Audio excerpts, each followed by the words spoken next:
agradecer muito então, a Federal, através do NIDS, porque a gente procurou a Federal, né, para a gente fazer uma parceria, né, para a gente organizar.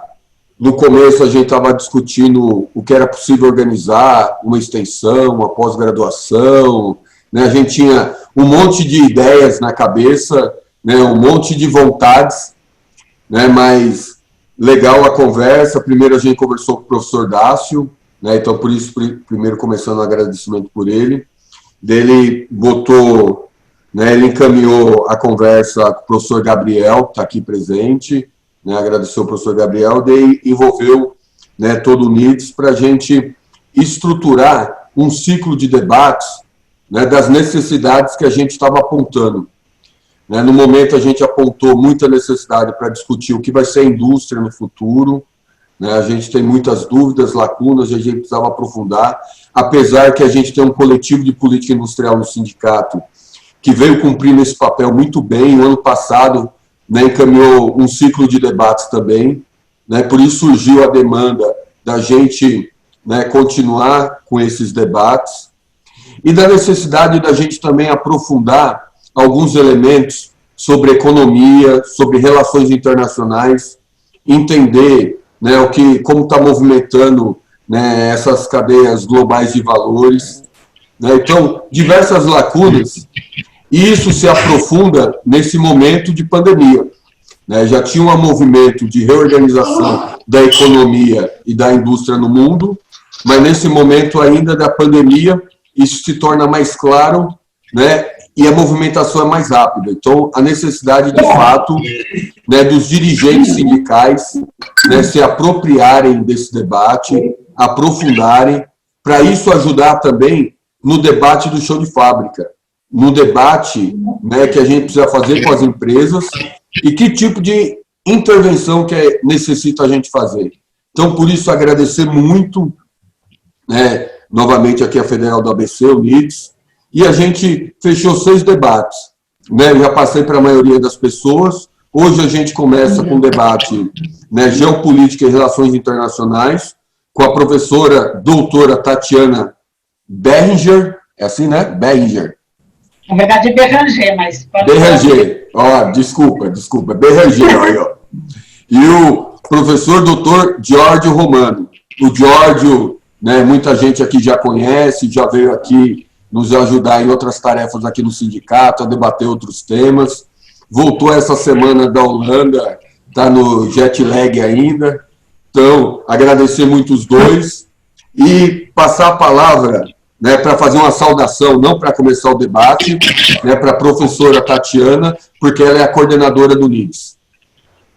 Ok. Bom, boa noite a todos e todas. Na verdade, eu sou a vice-coordenadora, o coordenador Gabriel, né, e como eu já ia começar aqui essa fala, eu vou falar em nome do NIDS. Na verdade, dizer da nossa satisfação em poder colaborar, em poder contribuir, dialogar e construir junto com o Sindicato dos Metalúrgicos. Uma das questões assim, que é muito chave na história da Universidade Federal do ABC é que ela só nasce porque há uma luta sindical para que ela exista, né? Então, para a gente não é nada mais do que, digamos assim, o nosso compromisso, né, de retribuição para a existência mesmo da universidade. E uma das coisas que vocês, né, que o próprio sindicato lutou para que a universidade existisse ali, é para que ela fosse uma universidade de tecnologia e que, sendo de tecnologia, que ela ajudasse e contribuísse para pensar, né, na reconversão industrial da região, na inovação tecnológica, num projeto, né? E toda a região do ABC Paulista é aquilo que pode mobilizar e movimentar também grande parte da economia industrial do país. Então, a gente, quando recebeu, né, digamos, a solicitação que o sindicato fez, né, a procura desse diálogo junto com a reitoria, a gente teve muito esse entendimento, né, na verdade, uma felicidade de poder, né, estabelecer o diálogo, contribuir nessa forma do que a gente consegue fazer, que são reflexões, né, e análises, mas que consiga, de fato, contribuir para juntos pensarmos, né, e eu acho que daí não é nem só pensar um projeto do ABC, né, a ideia e a questão é que a gente consiga pensar mesmo de onde pisamos, aonde estamos, mas ter a consciência de que, neste momento, o país cada vez mais precisa pensar um projeto de nação, um projeto de desenvolvimento, né?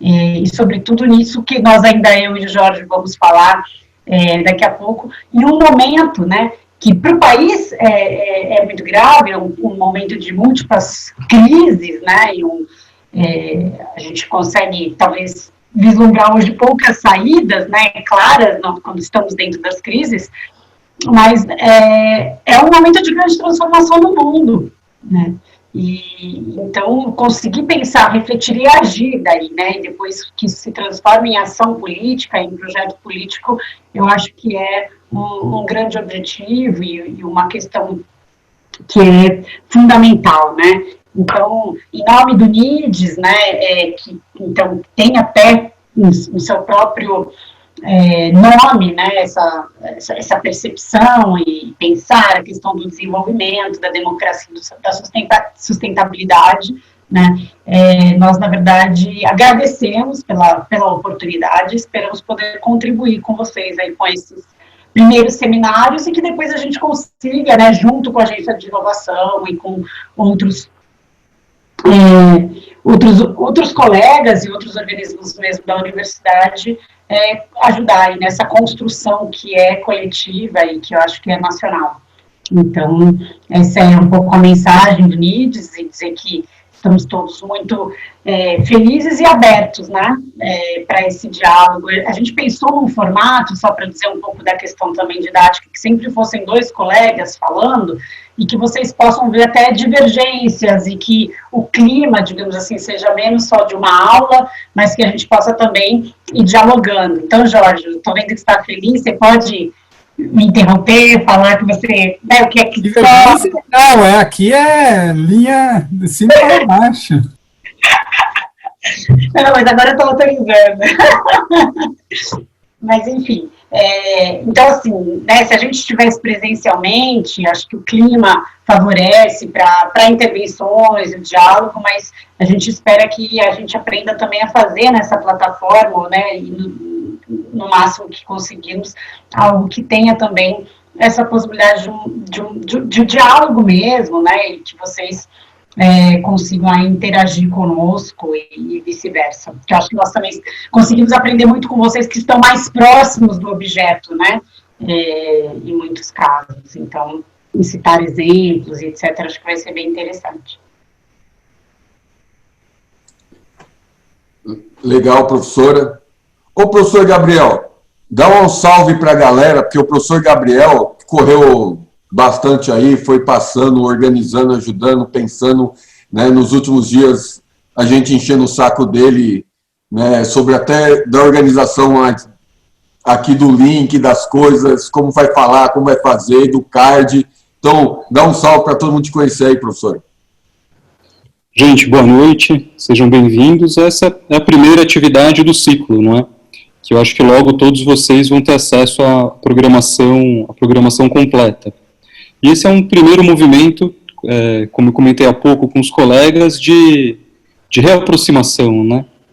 De resgatar essa proximidade da universidade com o sindicato. E é isso. Espero que todos aproveitem. Então, pedir, né, porque a forma aqui, até o Souza estava sugerindo, mas pedir para todo mundo dar uma boa noite ali no chat mesmo, e depois a gente vai salvar ali. E vamos começar. Quem pode começar? Professora ou professor Jorge? Professora? Então vamos combinar. Depois das 2 falas, né, a gente para a intervenção da galera aí, mas a gente vai aqui para não estender muito. Muitas pessoas, lógico que infelizmente não nem todos vão poder perguntar, intervir, falar, mas depois da fala dos dois professores, a gente vai organizando as perguntas até para a gente não estender, né, muito aqui a aula para não ficar cansativo. Então, beleza, professora. Professor da Federal da UPC. Bom, Cláudio Nur, se você puder fechar o microfone que está dando interferência. Obrigada. Bom, colocado aqui, a gente pensou mesmo em começar, né, pela questão internacional. E o tema, ele chama Geopolítica e Relações Internacionais. Eu vou começar já tentando diferenciar aqui. Boa noite. Boa noite.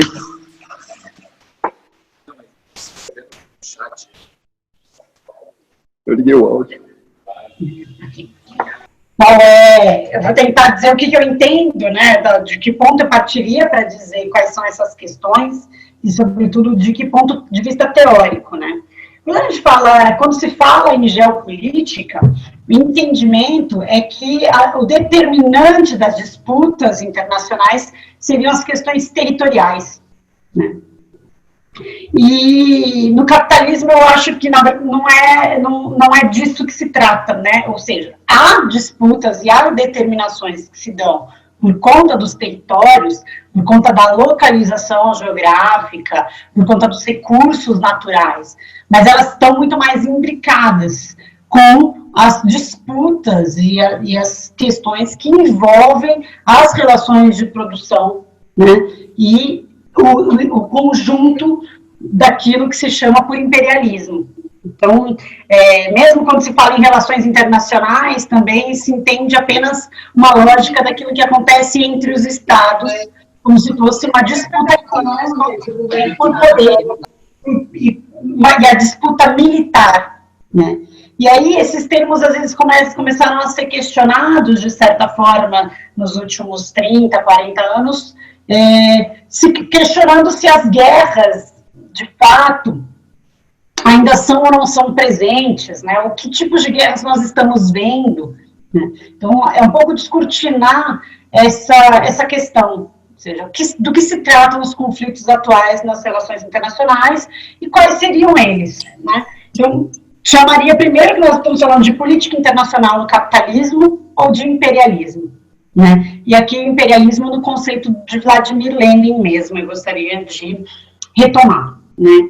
Eu acho que o Lenin tem uma definição clara, né, de imperialismo, colocando enquanto uma fase de desenvolvimento do capitalismo, em que a concentração de capital, ou seja, o tamanho do capital, dada a unificação das empresas, criação de grandes cartéis, que ele chama de monopólio, né, se torna muito grande, e você tem uma mudança também na própria função do capital, ou seja, criam-se grupos que são multifuncionais, né, não tem somente uma grande separação, muitas vezes, entre banco e indústria, ou o que acontece, na verdade, é que os bancos começam a conhecer e controlar mais o papel das indústrias, já que eles vão dando os empréstimos para elas, eles vão ter uma outra função, que não é só a função de empréstimo de dinheiros, mas de controlar também todas as contas e os investimentos que as empresas passam a fazer, que é o que ele vai chamar de capital financeiro. Não é o capital financiarizado, como nós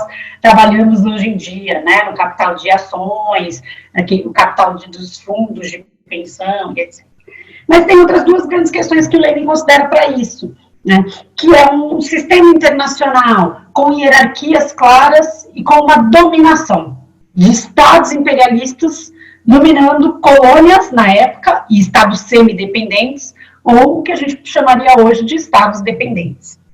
E este domínio, né, ele se dá por controle de território, né, e aí vem a questão geopolítica, mas o controle também de matérias-primas, né, e das formas, dos locais onde você vai aportar capital. Aportar capital quer dizer que não está aportando só dinheiro, você está exportando as relações de produção. Você está induzindo determinada formação social a ter aquela forma de relações sociais. E aí, de produção e do conjunto do que elas exprimem. A gente sempre está falando aqui, a partir da perspectiva marxista, de uma análise que engloba economia, política e ideologia, que vai ver esse todo, né, e esse conjunto.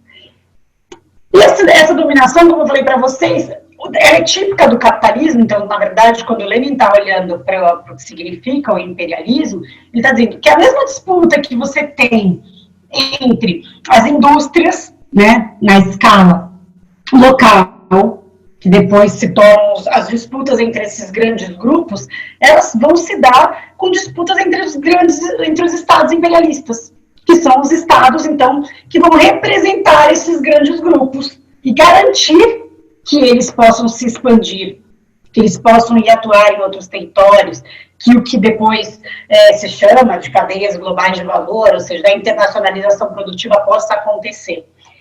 Para esses estados fazerem isso, o que acontece? O que é que prevalece, enquanto a gente fala, olhar para a luta de classes no ambiente internacional, o que prevalece são disputas entre esses estados, entre os estados imperialistas. Então, você tem tanto a lógica da dependência e da dominação, quanto a lógica de conflitos permanentes entre os estados.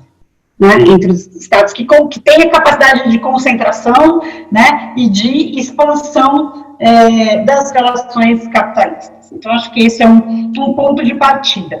Tá?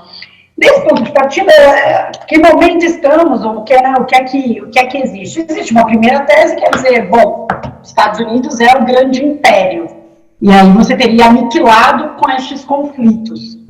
Né?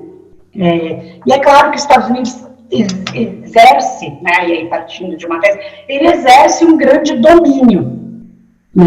Agora, isto não elimina fissuras ou contradições internas dentro do bloco que ele hegemoniza. E aí o bloco que ele hegemoniza desde o final da Segunda Guerra Mundial é um bloco que engloba a Europa e o Japão, né? Israel, né? E aí a gente vai pegando outras regiões também, mas grande parte estão esses estados. Então, você tem um domínio dos Estados Unidos e acho que há dentro, no interior desse bloco, né, contradições internas, que podem ou não podem se agudizar. A unificação deles se deu, né, contra a União Soviética, primeiramente, né, e aí era uma questão clara de conseguir conter o avanço da internacionalização do processo revolucionário da União Soviética, né? E vai se dar também pela forma que queriam comandar essa internacionalização produtiva, né? Esse processo. E vale lembrar, quando a gente está falando de exportação de capital e internacionalização produtiva, o maior fluxo é entre eles, entre os estados imperialistas. A gente tende muito a olhar para a forma de dependência que se dá também a partir disso, ou seja, das multinacionais virem para cá, né, das automobilísticas virem para o Brasil. Mas o fluxo é muito maior entre eles, ou seja, entre Estados Unidos e Japão. Você tem aqui um eixo transatlântico muito forte, né, e que vai se formando. Acho que esse é um elemento. E o outro bloco, então, é um bloco liderado pela União Soviética e que vai ter também uma junção até um determinado momento da China. Né? Então, até o final dos anos 70, a polarização se dá, né, entre Estados Unidos e China, entre Estados Unidos e União Soviética. Né? Veja, e aqui toda uma dificuldade de a gente caracterizar qual era a capacidade, o que era o internacionalismo, né, soviético e como é que isso se colocava, né, do que eu estou chamando também de uma disputa entre os dois. Né, e é preciso pontuar bem o processo de transição que a União Soviética se colocava. Né. Esse processo, ele vai tem uma mudança clara no final dos anos 70, que é uma junção de crises no capitalismo. E é um rearranjo, então, de como é que esses conflitos interimperialistas vão se dar. Né? Ele vai dar entrada a uma nova forma, né, um novo modelo de desenvolvimento do capitalismo, que é o modelo neoliberal, mas que ele não vai se universalizar. Acho que isso eu já queria deixar como ponto de partida. A China vai ter, no final dos anos 70, a sua abertura que leva a China a estar no momento em que está hoje, mas a China não adere ao neoliberalismo. E a China tampouco abre mão do seu processo de transição. Aí é uma coisa de se questionar qual é o momento, o que é este processo de transição, como é que ele funciona, né, tendo abertura comercial controlada e etc., mas ainda estamos falando de relações que se dão sobre essa esfera. Ali, e é curioso que é exatamente nos anos 70 que a própria União Soviética vai fazer a sua abertura e a sua transição. Esta, sim, uma transição, né, que nos anos 90 vai aderir ao neoliberalismo e que vai abandonar, né, o processo de revolucionário. Então, esse eu acho que é uma mudança clara. E aí, nos anos 90, né, essa aproximação que houve com a China e Estados Unidos, que determinou, inclusive, a abertura de zonas econômicas especiais na China, ela vai continuar, mas as relações diplomáticas, né, as relações políticas entre Estados Unidos e China vão ter um certo arrefecimento, né? Exatamente nessa década, entre 89, quando acontece o conflito da Praça Celestial na China, já conflitos que se dão, de fato, não só, né, daqueles que clamavam pela democracia, mas pelas desigualdades internas também que estavam acontecendo na China, né, que começam a se colocar mais forte na China, etc. Então, a mudança maior do papel da China no mundo, ela vem a partir de 2001, né? E que, curiosamente, também é um momento em que os Estados Unidos vão se encontrar, né, já numa virada ou numa crise, que é a própria crise da queda das Torres Gêmeas e a necessidade que eles têm de recorrer às guerras contra o terrorismo. Mas ali já tinha uma crise do neoliberalismo, ou seja, do capital financiarizado, né, que já vai ter uma certa aparição. E a China, naquele momento, então, vai ter uma reaproximação entre a China e os Estados Unidos, diplomaticamente, e a China ingressa na OMC. O que significa ingressar na Organização Mundial do Comércio? Significa que havia um maior entendimento de que ela seria considerada uma economia de mercado, né? E as disputas até então, né, e hoje apareciam muito enquanto disputas comerciais, mas, na verdade, qual é a grande disputa, né, que se coloca entre os Estados Unidos e China, e que a partir de 2008, que aí eu acho que sim, né, a crise financeira, né, que inclui sobretudo os Estados Unidos e se espraia para a Europa com mais força, ela enfraquece esse bloco e ela possibilita que a China se fortaleça, né? E a Rússia, neste processo também, pós-2001, vai se fortalecer, vai ter uma reunificação, né, nacional, com a própria eleição do Putin e com o retorno de um projeto nacional. Não é um projeto socialista, né, não é disso que se trata, mas é uma disputa muito clara. A disputa entre a China e os Estados Unidos, ela vai ser marcada por uma disputa, uma vontade que a China tem de ter um alcance tecnológico, ou seja, de não ser mais dependente, de ter estas zonas especiais de abertura comandadas por empresas só estadunidenses. Então, como é que ela vai ter aí um ganho, né, no alcance tecnológico, né? E isso vai levar ela também, né, a buscar mais matérias-primas para o seu projeto, né, e aí não só alimentos, mas sobretudo minérios, né, e muitos outros produtos, né, e então leva a um processo aí de uma internacionalização, né, de relações internacionais mais presentes, né. Então, pós 2008, a China vê ou entende, né, aquele processo enquanto um momento de aprofundamento dessa transição, né, e dessa disputa. E os Estados Unidos se enfraquecem, porque eles estão vivendo uma crise política e militar, no campo militar, eles têm perdas com a guerra do Iraque e do Afeganistão, são guerras que vão durar muito mais tempo e com estados muito mais frágeis, né, do que eles, né? Então isso demonstra uma perda do seu poder.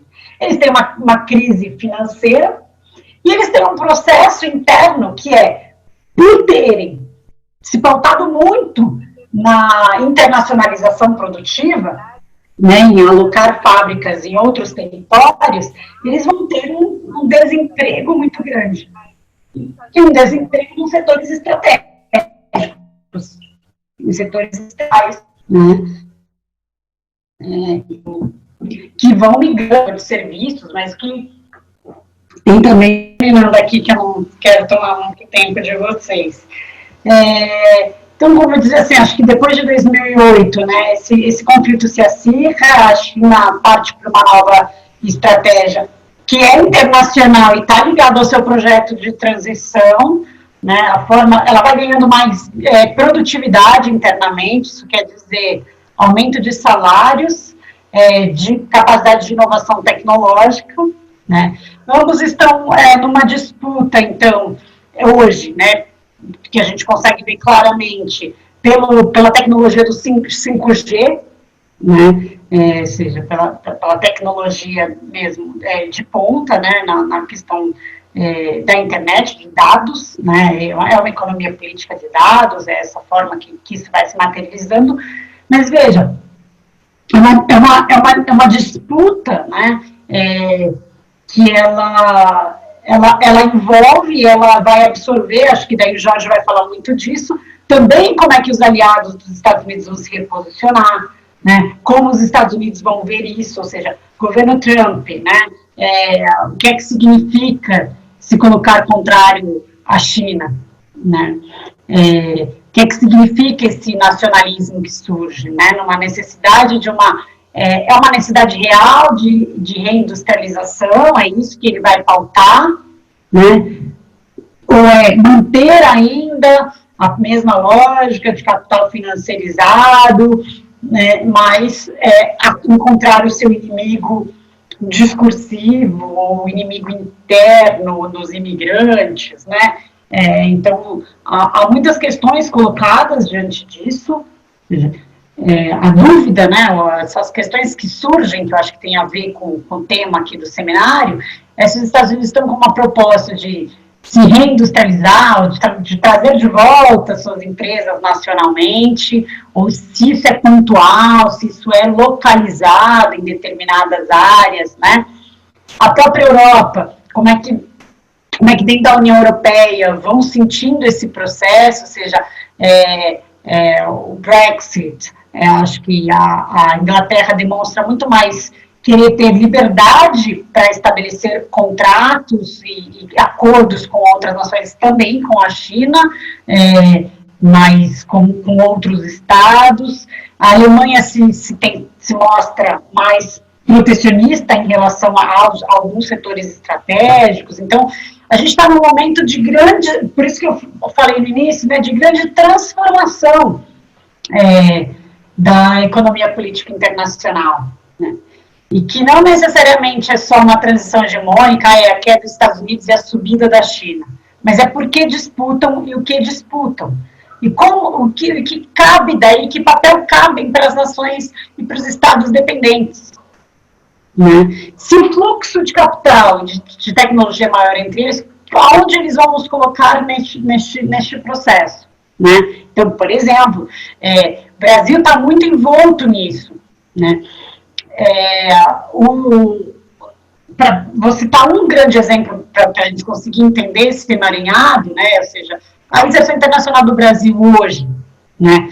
Do ponto de vista do comércio internacional, a gente tem uma dependência de exportações de soja e minério para a China, né? Mas a gente também tem exportações fortes para os Estados Unidos e para a Europa, né? Então, a Europa propõe o Mercosul-União Europeia, um acordo, né, para garantir maior abertura. E a gente está falando de comércio, mas eles estão muito adiante. O acordo Mercosul-União Europeia é um acordo que envolve compras governamentais, proteção de investimentos, né? Então, essas vão sendo as formas em que isso vai aparecendo.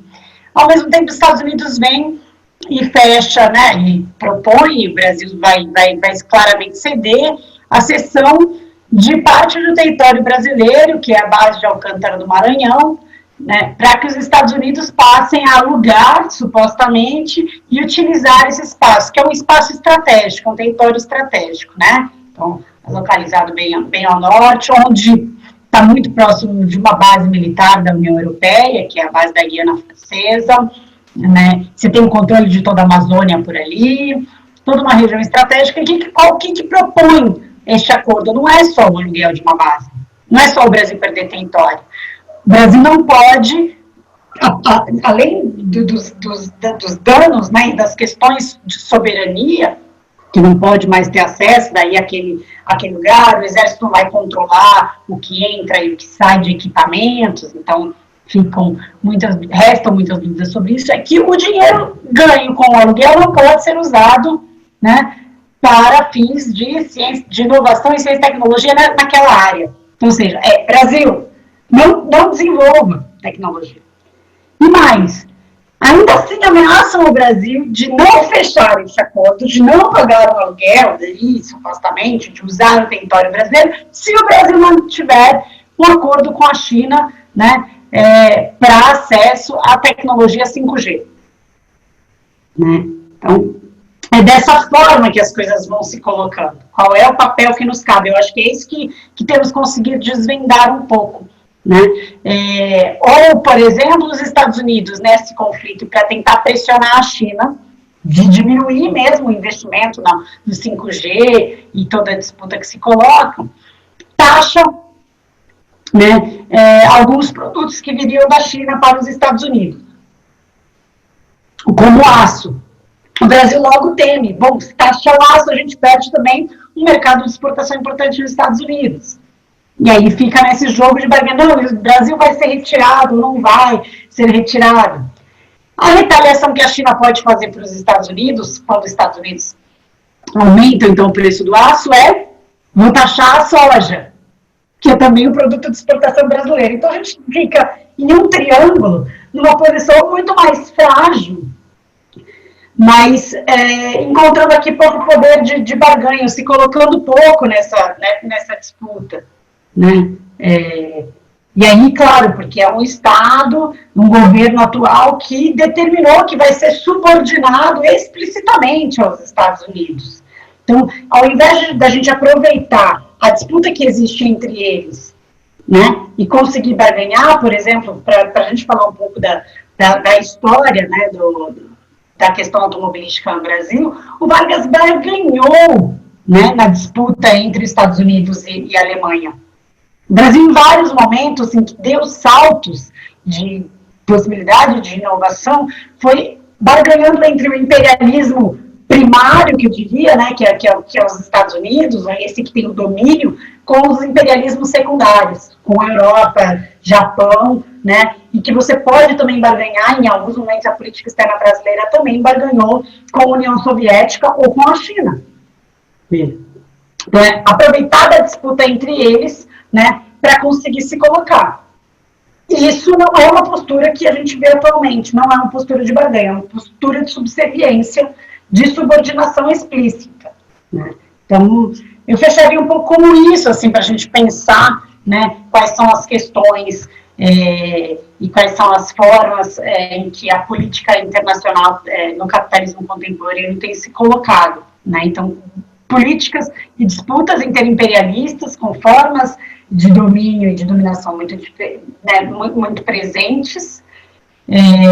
O que cabe também aqui, caberia diferenciar qual é a forma, para mim, de dominação entre Estados Unidos e China, né? Então, não é querendo tirar a possibilidade de colocar que a China tenha uma atuação, digamos, de cunho imperialista, mas conseguir diferenciar também isso. Não é intervencionista, né? Então, nisso que eu estou chamando de poder barganhar, conseguir olhar dentro disso. Então, acho que a China é um capitalismo de Estado, né, na sua fase de transição, mas que para as nações dependentes vai se colocar de uma forma que que tem um expansionismo, mas que não tem um domínio político, e que nos daria mais brechas de barganhar e de disputar, né? Então, acho que é um pouco dentro desse cenário, dessas questões que eu chamaria aqui a atenção para dar início aí ao nosso seminário. Passando aí para o Jorge me complementar, rebater, discordar, que é o que a gente está aqui disposto a fazer mesmo. Legal, professor. Professor Jorge, já emenda aí, professor. Sim. Dá para ouvir bem? Sim. Tá, ok. Então, espero que... Bom, primeiro é do professor Gabriel, do sindicato, Arwaldo, e todos os demais envolvidos. Para quem não me conhece, eu, na verdade, cheguei no Brasil, agora eu sou brasileiro naturalizado, tá? Mas cheguei no Brasil no início de 90, quando o Collor abriu as fronteiras, e eu cheguei aqui para trabalhar com sindicatos, sobretudo com sindicatos metalúrgicos, do ABC. Foi nessa época, aliás, que conheci o Luiz Paulo e alguns outros de vocês aí. Mas, os 2 anos, enfim, acabei ficando aqui. E eu também fui fundador, primeiro vice-coordenador do NITS. Eu vou contar uma história engraçada, que quando a gente criou o NITS lá atrás, lá na Federal do ABC, o Núcleo de Estudos Estratégicos, aí seria desenvolvimento, democracia e sustentabilidade, ou democracia, desenvolvimento e sustentabilidade. Não sei se vocês perceberam a diferença, mas eu defendia que primeiro tem o desenvolvimento. Democracia e sustentabilidade. Não significa que democracia é suficiente, mas sem desenvolvimento, eu não acredito que seja possível, né, a gente avançar realmente para uma democracia socialista. Mas, enfim, foi voto vencido, então ficou o núcleo estratégico de democracia, desenvolvimento e sustentabilidade. Bom, hoje eu sou professor associado da Federal do BC e eu fiquei, desde fevereiro, afastado para fazer uma pesquisa na Universidade de Amsterdã sobre a relação China-Europa. E o coronavírus, ele, evidente, impactou bastante. Eu cheguei antes do coronavírus, fiquei lá.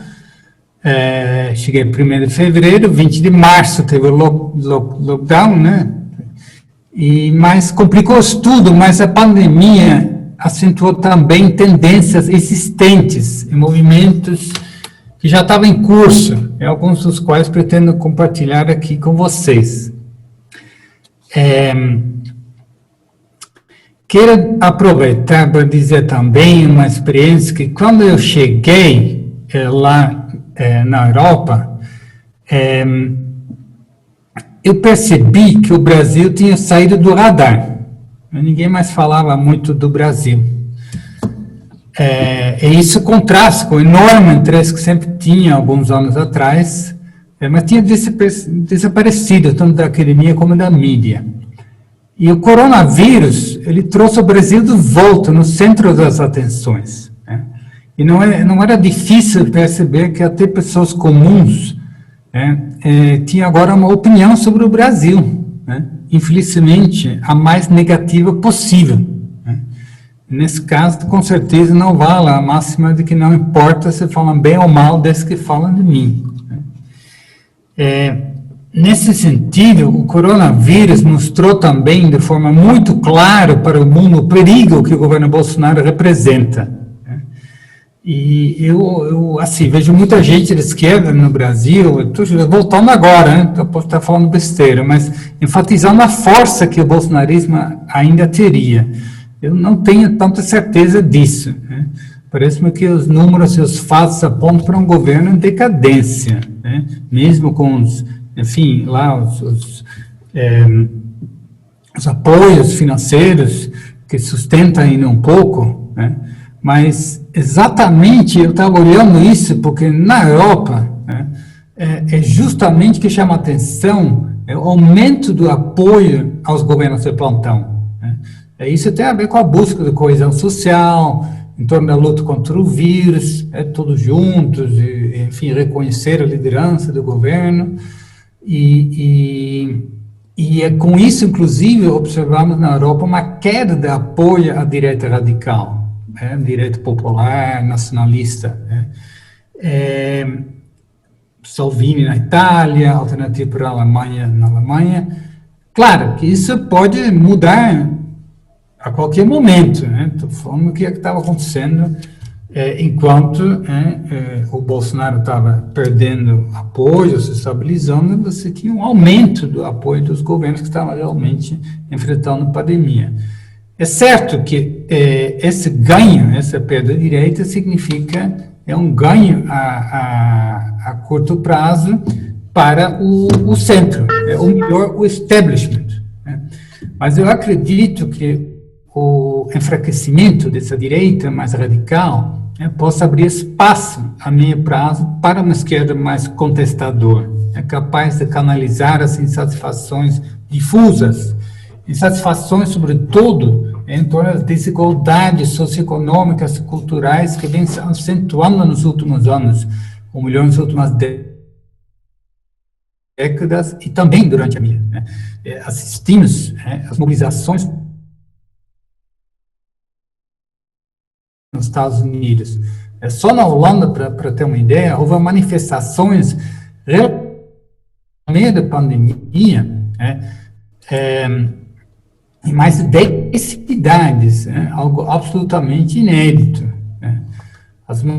Mas, sobretudo, protestos contra o racismo de cada um desses países, que não tem a ver somente com o passado mal resolvido, mas com formas de discriminação da vida cotidiana no local de trabalho, no presente. Bom, eu vou dedicar o resto da minha fala, vou defender a ideia que a pandemia, paradoxalmente, está ajudando o capitalismo a criar um ambiente fértil para uma nova expansão. Isso tem a ver com a corrida tecnológica que vocês, sindicatos, a gente já discutiu, vocês estão discutindo, a gente chamou de quarta revolução tecnológica, a indústria 4.0, lá na Europa as pessoas não usam esses termos, nem na Alemanha, é a palavra que representa essa nova fase da corrida tecnológica, é conhecida como digitalização. Então, eu vou usar essa palavra também.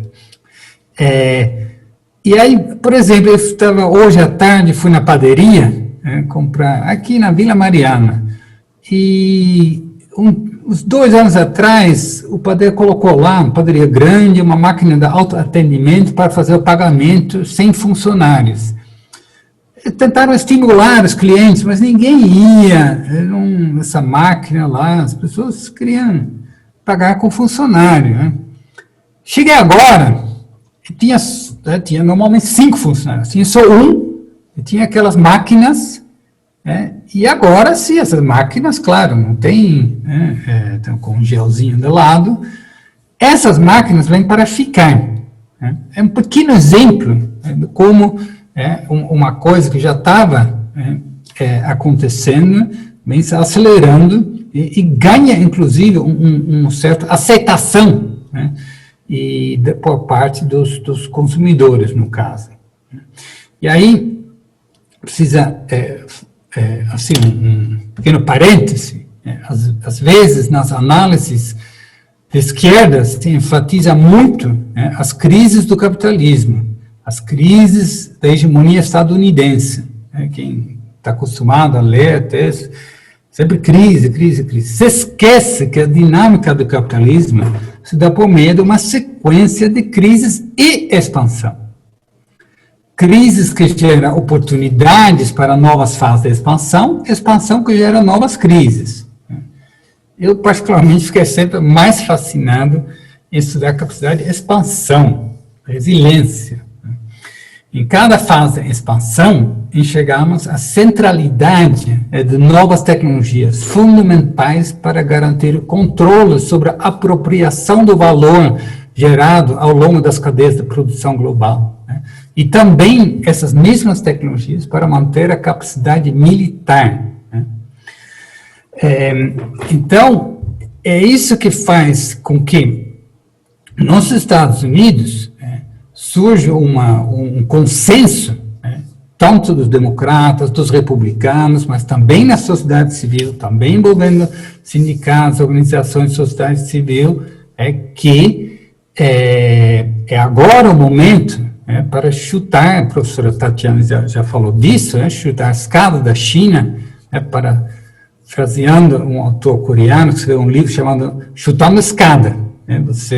Os que estão no topo da hierarquia mundial querem impedir que os países lá, de renda baixa e média conseguem crescer e desafiar a hegemonia mundial. Então, importante, e os Estados Unidos sabem que a China ainda não tem autonomia tecnológica. E nesse momento, você atacar a China e estimular, obrigar, forçar empresas globais a investir de novo produção e pesquisa nos Estados Unidos, e no caso também na Europa, para exatamente garantir que essa nova fase de expansão do capitalismo mundial, a digitalização, se dará novamente sob comando dos Estados Unidos. E nesse esforço dos Estados Unidos, há novamente aposta na tecnologia militar como um dos carros-chefes. Os números são assustadores, de novo. No ano passado, o governo Trump aumentou o gasto militar em 13%. De 634 bilhões para 716 bilhões de investimentos públicos, contratando empresas dos Estados Unidos, envolvendo o quê? Novas tecnologias. Isso é o quê? Política industrial tecnológica na veia. E da perspectiva chinesa, a vocação da China não é e nunca era ser eternamente coadjuvante do capitalismo estadunidense. A continuação da sua caminhada rumo ao desenvolvimento equilibrado, da sua soberania, exige, afinal, conquistar independência do centro decisório externo. Significa próprias tecnologias financeiras e monetizar seus ganhos em moeda nacional, no dólar. Então, não vejo aqui, isso é evidentemente um debate, mas não vejo uma vontade de dominar o mundo. A ideia que a China está avançando para dominar o mundo é a retórica para justificar que tem que intervir agora, preventivamente, senão eles vão nos atacar, invadir, enfim. Não vejo isso, vejo por parte da China um esforço de se colocar de igual a igual na sua relação com os Estados Unidos, conquistando, mantendo sua autonomia. E nisso, exatamente, a China aposta pesadamente na montagem de uma capacidade tecnológica própria, que aí sim permite coordenar suas próprias cadeias globais de valor. Eles fazem isso com vários métodos, inclusive transferência tecnológica forçada, que é criticada pela União Europeia, criticada pelos Estados Unidos, mas, se a gente vai ver mesmo, no passado, esses países também fizeram isso lá atrás, na fase de industrialização. E também há outras formas de apropriação da tecnologia existente. Espionagem industrial faz parte do desenvolvimento do capitalismo desde sua origem, não de jeito nenhum uma invenção chinesa.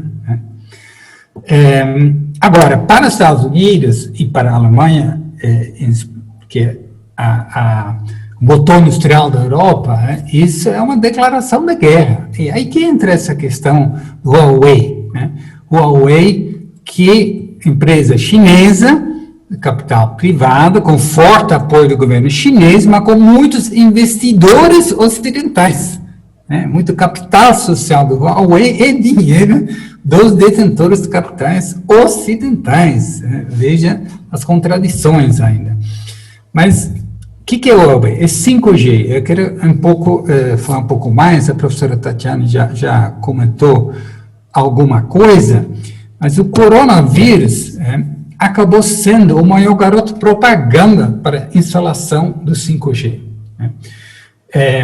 Porque a maciça e forçada experiência de todos irem online, em todos os países do mundo, criou gargalos, mesmo na cidade com ampla rede 5G. Aí, o que é exatamente o 4G, desculpa? Mas o que é então o 5G? A gente precisa diferenciar duas fases.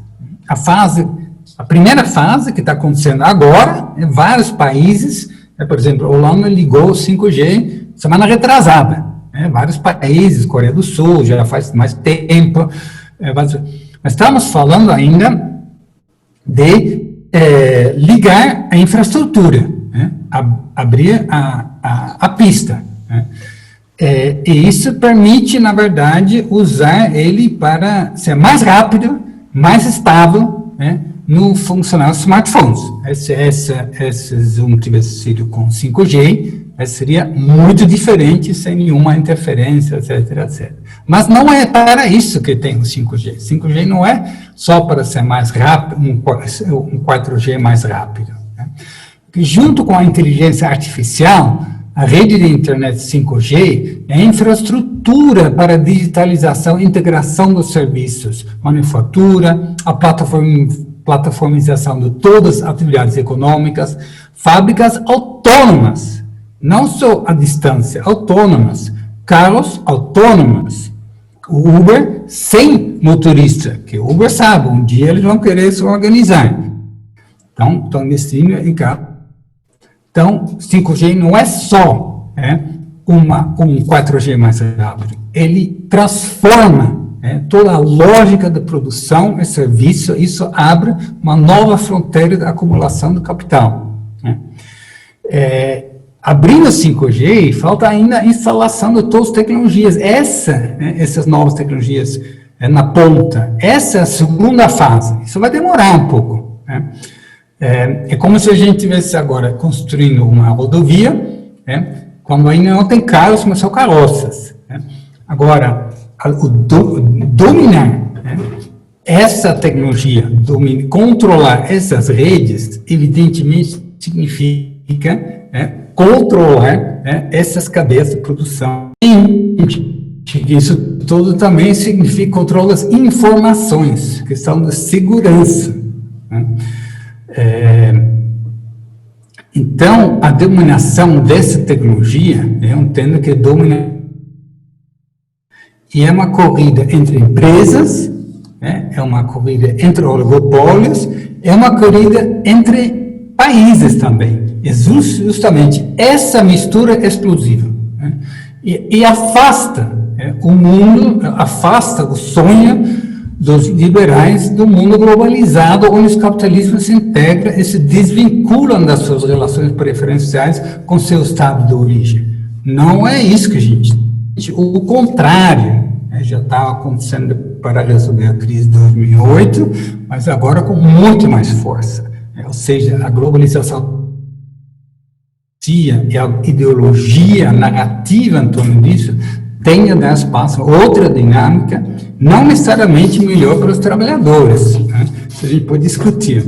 Então, e os governos, eles entram pesado com financiamento para desenvolver 5G, inteligência artificial, etc. Não só na China, também nos Estados Unidos, Europa, Japão, Coreia, etc. E aí, a pandemia, ele vai criar esse ambiente na qual as empresas líderes da digitalização, eles projetam o futuro para a gente, testando, como se a gente estivesse vivendo um enorme ensaio, um trailer, como vai ser o mundo novo, ensino à distância, home office, consultas médicas online, reuniões de Zoom, produção de processos conduzidos à distância ainda, rumo a formas completamente automatizadas, compras online, empresas como a Amazon lucrar, que é a empresa líder que produz máquinas para produzir microprocessadores, venderam mais, apostando no futuro, nessa nova fase de expansão.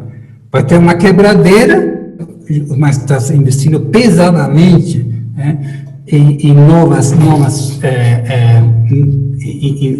essa nova produção.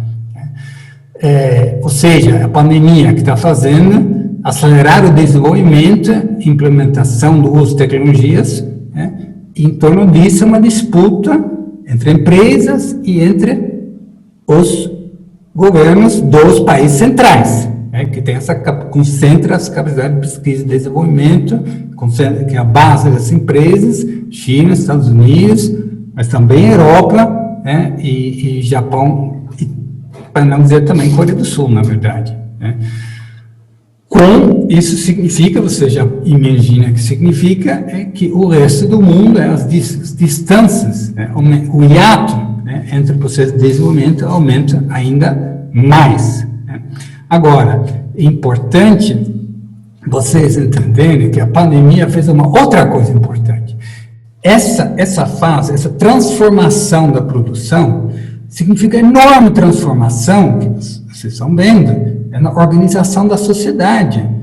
O capitalismo precisa de um Estado forte que investe para garantir isso. Ou seja, e como é que faz isso? A mesma elite que falou 40 anos que não pode ter dívida pública, que o Estado tem que se retirar, agora de repente vai dizer que não, peraí, precisa Estado, precisa... Como é que faz isso? A pandemia eles pegaram isso com as duas mãos, é isso, criou um ambiente político para liberar bilhões de dinheiro público para a digitalização das economias, por meio dos chamados programas de reconstrução. O ano passado, um ano atrás, o ministro da Economia do centro-direita da Alemanha, Peter Altmaier, uma das figuras mais interessantes da política europeia nesse momento, ele começou a defender, no ano passado, janeiro de 2019, o nacionalismo econômico, que até então era praia da direita populista, né? E de alguma parte da esquerda europeia, mas minoritária. Então ele soltou um documento, logo depois fez um outro documento junto com o ministro da Economia da França, e em seguida isso foi discutido na Comissão Europeia. O raciocínio era o seguinte: a gente gostaria de continuar jogando futebol, mas já que estamos percebendo que os outros começaram a jogar basquete, vamos, né? Ou seja, toda a defesa do neoliberalismo, da globalização neoliberal, tudo bem, mas não é esse o jogo do capitalismo do Estado da China, não é esse o jogo mais dos Estados Unidos. Aí, lembramos também que, no caso da Alemanha, os setores chaves da economia são automobilística, bens capitais, máquinas, indústria química, são justamente esses que vão ser profundamente afetados pela digitalização, e, ao mesmo tempo, pela concorrência chinesa, inclusive tudo o que a professora Tatiana colocou, a relação comercial entre Mercosul e a União Europeia é muito a partir de uma vontade da Alemanha, porque está central em automobilística, máquinas, farmacêuticas, etc., para evitar que a China conquiste esses mercados no Cono Sul. Então, resumidamente, o que se começou a defender, antes da pandemia já, apoia campeões nacionais, campeões europeus, aquela que até ontem era considerada essa coisa do passado, essa coisa do PT, do Lula. Isso se torna agora o grande debate, já estava se tornando um grande debate. E vou agora um pouco mais rápido, essa ideia do ministro da Economia da Alemanha, Steinmeier, ainda no ano passado era um pouco excêntrico, era muito interessante se discutir, mas a viabilidade, o apoio político, aí veio a pandemia. As ideias dele hoje são absolutamente hegemônicas, se tornaram assim, e isso a partir todas as críticas o avanço da China, fragilidades, as vulnerabilidades das cadeias globais. Eu vou dar um exemplo aqui da Philips, que é uma empresa holandesa, produz respiradores de alta complexidade nos Estados Unidos. E aí os Estados Unidos queriam que a Philips holandesa vendesse prioritariamente sua produção nos Estados Unidos e não exportar para seu país de origem, no caso a Holanda. A mesma coisa com a tentativa do governo americano de comprar a empresa alemã, CureVac, é uma empresa especializada, que estava com tecnologia avançada para chegar à vacina, e o governo alemão entrou com dinheiro. Essas são coisas que parecem, mas isso é da conjuntura, não. Essa é uma nova lógica, na qual se fala hoje abertamente. O governo tem que intervir, se for necessário, comprando ações para as empresas se manterem sob controle nacional. É como a gente dissesse, bom, se a Boeing quer por a Embraer, o governo brasileiro, o BNDES, vai entrar e garantir que o pacote controlador seja na mão dos brasileiros. Bom, vocês sabem que o Brasil continua agindo na lógica da globalização neoliberal, não tem nada disso, mas, enfim, a gente pode discutir isso. Essa corrida tecnológica, se a vacina um exemplo disso. Os Estados Unidos, eles investiram já mais de 12 bilhões de dólares num programa que chama Operação Lança Rápido, que eles entram nas empresas, injetam dinheiro público em troca de acesso preferencial às vacinas. Bom, isso tudo, esse novo ativismo do Estado, é possível também porque, de certa forma, durante a pandemia, houve uma nova credibilidade das instituições do Estado, que eu já mencionei um pouco, a própria União Europeia. A gente não sabe, tá? É uma tendência, a gente está falando de tendências, mas, de qualquer forma, a opinião pública, agora eu estou falando especificamente da Europa, percebeu que as coisas estavam funcionando, porque em 4 semanas o Banco Central Europeu fez uma injeção gigantesca de dinheiro na economia, que na crise de 2008, na crise do euro, eles demoraram 4 anos, agora em 4 semanas. Em seguida, vocês assistiram, faz 2 semanas, a Comissão Europeia, no nível da União Europeia, conseguiu-se uma coisa que o ano passado era considerado impossível. O acordo, não só porque envolve trilhões, mas também porque pela primeira vez, então, tem emissão de dinheiro coletivo, assumir dívidas coletivamente, que era inaceitável antigamente pela própria Alemanha. É ele que rompe completamente com sua ideia. E por quê? Porque os capitalistas alemães precisam agora novamente um Estado forte para sair da crise, não só, mas também para entrar nessa nova fase de expansão na competição com as empresas chinesas, que são também fortemente apoiadas por seu Estado, não só as empresas estatais, mas também empresas como Huawei, empresas privadas, e também os Estados Unidos. Esse é o jogo. Então, assim, veja bem, não estamos falando só de dinheiro injetado, que isso acontece também no Brasil, para reagir à pandemia. É que na Europa isso foi em 2 meses, injetando 2 vezes o PIB anual do Brasil. Não é disso que a gente está falando, a gente está falando exatamente do dinheiro pensado para a chamada recuperação. E nessa recuperação, veja, o que aconteceu rapidinho, o que aconteceu na crise do euro? Depois que os governos gastaram dinheiro para salvar os bancos, ficaram com uma dívida enorme, com déficit público enorme, e seguiram a lógica neoliberal de diminuir rapidamente, a curto prazo, o déficit e a dívida pública a custo dos trabalhadores. E isso gerou essa revolta, porque isso foi feito, o conceito consenso dos partidos centro-esquerda, de origem a crescimento centro-direita. Hoje, o endividamento está em patamares muito superiores.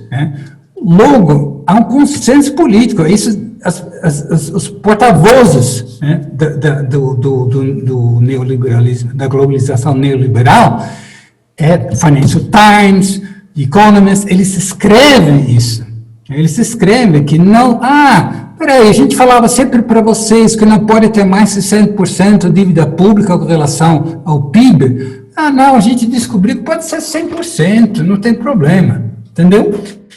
Então, a aceitação de ficar um bom tempo com o endividamento, que a gente precisa sair dessa crise, aí a lógica, não diminuindo o peso do Estado, mas aumentando o peso do Estado, não para ajudar os trabalhadores a diminuir as diferenças sociais, etc., mas exatamente para criar as condições para essa nova fase de expansão do capitalismo. Esses planos de recuperação, veja, pode dar certo, pode dar errado. Aí também precisa ver o que vai acontecer na parte social, mas aí a gente pode, como resolver a questão dos milhões e milhões de pessoas que vão ficar sem emprego. A solução, já discutido há vários anos em Davos, é a renda básica. A experiência da pandemia também está sendo explorado nesse aspecto. Eu vou terminar com uma questão. Esses planos de recuperação são chamados, talvez vocês tenham ouvido falar disso, de novos planos Marshall. O que era o plano Marshall? Era o financiamento dos Estados Unidos para a Europa no pós-Segunda Guerra Mundial, para financiar o quê? A expansão do capitalismo americano na Europa. Não é disso que se trata agora, porque não é um plano, o plano Marshall para a América, o plano de recuperação dos 2 trilhões que é compartilhado, Biden e Trump, esse vai ser dos Estados Unidos para os Estados Unidos, na Europa também, no Japão também, na China, evidentemente, também.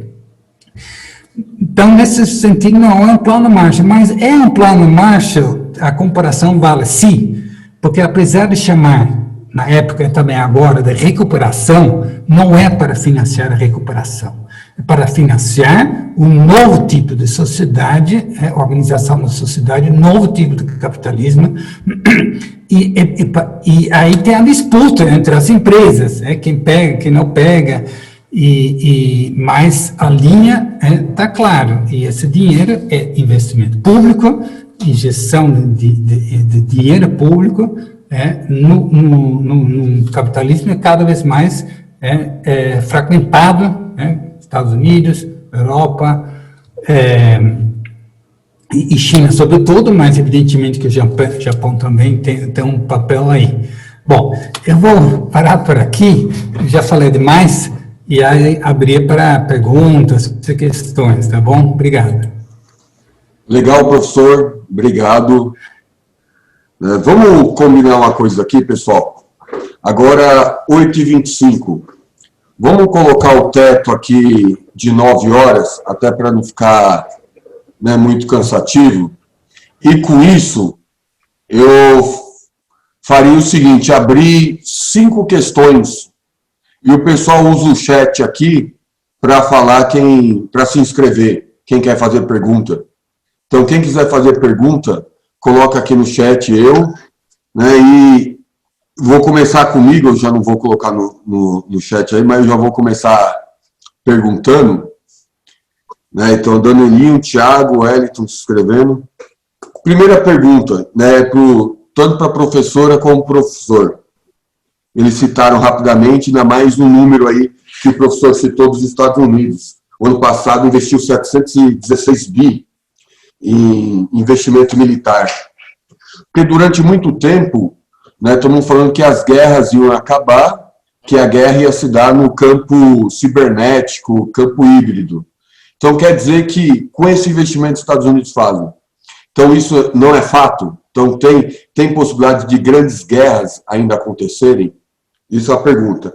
E a outra pergunta também para os 2 professores é sobre a Índia. qual a posição da Índia em todos esses movimentos? Citou Japão, Estados Unidos, União Europeia, China, e o que é a Índia no meio disso? Danilinho, você. Boa noite aí a todos, né? A todas, professora, professor. Me fica uma pergunta, porque recentemente eu lendo um artigo de uma economista, professora na faculdade de Cambridge, ela colocou que o capitalismo ele está à beira de ou ele passa por uma mudança muito drástica, por conta que ele vai entrar em convulsão na questão social, uma vez que o capital ele visa única e exclusivamente o lucro. E então essa é uma pergunta, né? Se realmente há um risco do capital romper. E a segunda pergunta qual é o papel do Brasil, onde o Brasil se encaixa nessa política, nessa geopolítica, né? Uma vez que nós vemos que o nosso desgoverno, temos atual, não tem uma política para o nosso país, né? Ele está atrelado única e exclusivamente à política dos Estados Unidos, tendo em vista que nós temos hoje como o maior parceiro a China. Então eu fico bastante preocupado aí. Qual é o papel do Brasil nesse novo mundo? Segue aí. Tiago. Opa, beleza. Não, eu tenho uma opinião e duas questões. A primeira é o seguinte: a gente discutiu o desenvolvimento capitalista. Eu sempre parto de uma teoria, chama a teoria do desenvolvimento social e combinado. Desigual e combinado. Por quê? Porque hoje, se a gente for analisar o desenvolvimento do capitalismo mundial, a gente trata muitas vezes as inovações tecnológicas que estão por vir como se fosse algo geral, só que a gente vive num mundo hoje onde se encontra relações semifeudais de pessoas com relações ultra tecnológicas, né? Então, é muito comum quando a gente discute isso, a gente parte de parâmetros de superpotências, né? Então é isso, a gente acha que todas as fábricas são a Volkswagen, mas na verdade a maioria das fábricas, elas têm relações rudimentares de produção, né? E a relação entre os estados também, né? A gente discute a China, a gente discute 5G, a gente discute os Estados Unidos, só que grande parte da população, ela vive em umas relações de produção e acesso à tecnologia e a uma outra série de coisas que são rudimentar, né? Então, a gente coloca a entrada do 5G como se fosse isso, todo mundo andando de Uber e carro autônomo. Só que a gente vê a maioria das pessoas andando de charrete até hoje. Então, eu acho que é importante a gente discutir, porque muitas vezes a gente discute na estratosfera, né? Na ponta do iceberg, quando existe por baixo toda uma relação de produção que ainda não superou coisas básicas que o capitalismo se colocou para desenvolver, né? Desenvolvimento humano, uma série de coisas. Então, eu acho o seguinte, acho que é muito interessante a gente discutir hoje as relações de trabalho. Por quê?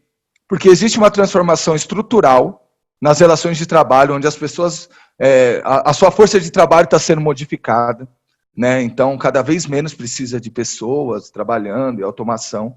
Isso gera uma instabilidade na superestrutura, por isso que a gente vê um crescimento da extrema-direita, porque existe um projeto de capitalismo que tem que colocar à força o seu projeto. Não é possível a democracia quando a gente fala que existe bilhões de pessoas que vão ficar sem emprego. Você necessariamente precisa criar uma estrutura de poder para obrigar, né? E aí eu acho que existe a militarização dos estados e tudo mais. A militarização ela não serve só como desenvolvimento tecnológico e produtivo. Ela também existe para intimidar as pessoas e para forçar as pessoas e para matar as pessoas, já que sobra capital, sobra pessoas sem fazer nada. Então, eu acho que tem essa questão que eu acho que é importante a gente discutir, uma discussão acima e uma discussão abaixo. Outra coisa, aí é uma pergunta também, que está relacionado à superação e à relação entre os impérios, né? Eu não conheço na história da humanidade nenhum superação de impérios aonde não esteve colocado guerra. Eu não sei, eu talvez conheça muito pouco, mas não existe nenhum um país, né, um estado, que foi crescendo e superou o outro de forma pacífica, né? Todas as superações de imperiais, né, está relacionado com uma guerra interimperialista, né? No caso, uma guerra mundial, né, que é o critério. Então, a princípio, eu parto desse pressuposto. E a China, que não se armava, ela aumentou absurdamente o seu investimento em arma. Não é à toa, é porque as coisas também tendem a ficar muito mais bélicas, né? Então, é uma pergunta, se a gente caminha para isso. Eu tenho discordância quando o professor fala que a China quer estar igual. Eu acho que não existe uma coexistência pacífica que vai ser simples, eu estou aqui, não me incomoda. Não. Alguém vai ganhar essa disputa aí. Isso é uma coisa. E a terceira, já falei demais, hein? É o seguinte, existia um debate antes que era sobre o papel do Brasil ser uma submetrópole, né? O Brasil ocupava um papel de liderança regional e ele era uma submetrópole. E outros diziam que o Brasil era uma semicolônia, tal, que era uma colônia, mas não era muito, né? Hoje, eu acho que há alguns anos para cá, isso mudou drasticamente, né? Eu queria saber dos professores se eles concordam que o Brasil hoje está colocado como uma semicolônia ou até menos que isso, uma colônia tradicional, já que ele tem esse alinhamento direto com os Estados Unidos. É isso. Legal, Thiago. Wellington. Boa noite a todas e todas, professor Jorge, professora Tatiana. Bem, eu acho que a gente começou bem o ciclo, né? Baita debate, né? E as perguntas bem instigadoras, porque o debate também é provocador. Eu queria primeiro perguntar sobre a Inglaterra, né? A gente falou muito de imperialismo. Aí eu não sei se a Inglaterra não aparece porque ela tem perdido relevância, mas está colocada essa questão do Brexit, toda a discussão na União Europeia por conta disso. Então eu queria ouvir um pouquinho sobre a Inglaterra. E até o Haroldo falou da Índia, até pegar um gancho, acho que o termo que eu vou usar é equivocado, mas se a gente imaginar os países satélites, né, aqueles que orbitam em torno dos países imperialistas ou dos países mais desenvolvidos, se é uma reorganização desses países hoje, né, visto, a gente falou muito do Brasil, mas outros países da América do Sul também sofreram golpes e há um alinhamento com a política dos Estados Unidos. Você tem os países na Ásia se alinhando à China, por mais que tenha o Japão também, Japão e Coreia do Sul, né, tentando fazer uma outra influência, mas se há uma reorganização desses países que orbitam, né, em torno desses centros, e como ficaria a África, né, nessa disputa geopolítica, para onde caminharia os países africanos? Legal, foram só esses os inscritos. Passar ao professor. Quem responde primeiro? Professora, professor? Bom, as perguntas são muito boas, não sei se temos condições de responder, fazer aqui um esforço. Então, Eduardo, sobre o que significa investimento militar. Primeiro que no capitalismo, investimento militar é uma forma mesmo de então, não necessariamente você vai utilizar. Segundo que, em termos de guerra, o investimento militar, ou a preparação para a guerra e a guerra em si, não tem um momento de ruptura. Ou seja, você está em guerra ao se preparar para a guerra, ao demonstrar que você tem mais tecnologia e mais poder e mais armas. Você dissuade, você faz com que o inimigo não queira entrar em guerra com você, porque ele percebe a sua capacidade. Então, o investimento em si é um ato de guerra, né? É nisso que eu chamei um pouco a atenção de falarem, né? Que eu acho que é a tese que você ressuscita. É impossível pensar em guerra? Não é impossível. Nós estamos continuamente, que é a mesma questão da luta de classes. Estamos hoje em luta de classes ou não estamos, né? O socialismo pode não estar na ordem do dia, mas a luta de classes está colocada, né? Está num patamar ainda da distribuição da riqueza, assim como eu acho que na questão internacional a coisa se coloca, né? Então, qual é o momento em que se rompe digamos assim, para um processo revolucionário. Qual é o momento que se rompe para uma guerra aberta e declarada? Esse não é um momento que é claro, eu te falo, olha, é quando acontecer isso, isso e isso, que ela pode acontecer. Então, assim, ela a ameaça é presente, só que ela é isso que a gente tem que entender, ela está em curso, né? Então, acho que esse é um elemento. Ela está em curso porque ela faz parte da própria dinâmica, né? E porque realmente ela é colocada.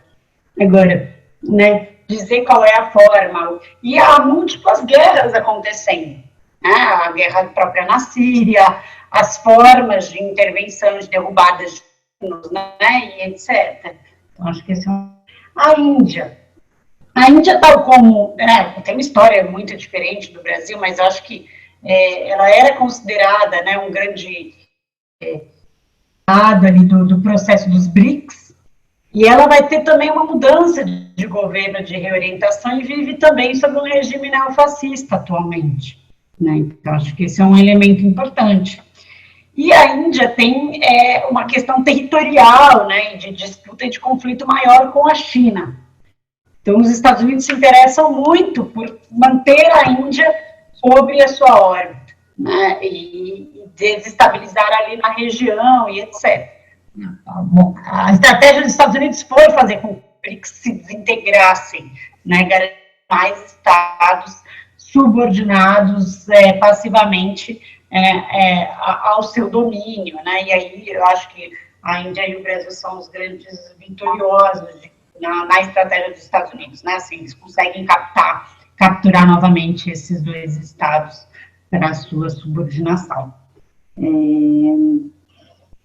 Bom, Danielinho, né, a ideia do capitalismo em crise, qual é o tipo de crise que estaria gerado? Eu acho que tem duas questões, né, para pensar. Até a crise de 2008, eu acho que a gente vive ainda os reflexos dela e o Covid intensifica. São crises no neoliberalismo, nem no capitalismo, né, então, assim, desta atual forma, no e não do. A superação do neoliberalismo. Né, o Brasil vai vivenciar desde 2016 essa nova fase ainda de um neoliberalismo mais aprofundado, com reformas trabalhistas, reforma de previdência e muitas outras coisas, privatizações, né, sessões, externo atuando ainda mais, e etc. Então, eu discordo dele, a gente está vivendo um momento, né, de uma crise do capitalismo enquanto crise terminal. Mas, novamente, qual é o momento, né? Pós-Covid, o que é o novo? Sempre quando são muito fundas, elas têm possibilidades, né?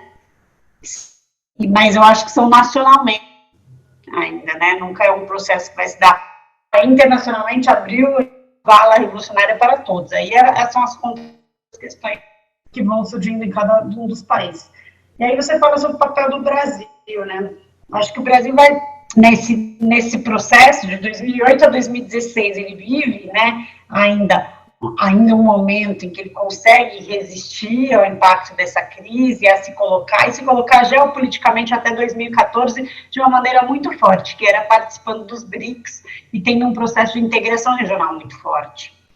Esses elementos é que fazem com que o imperialismo vá tentar ainda, né, que precisamos reposicionar isso daqui, né?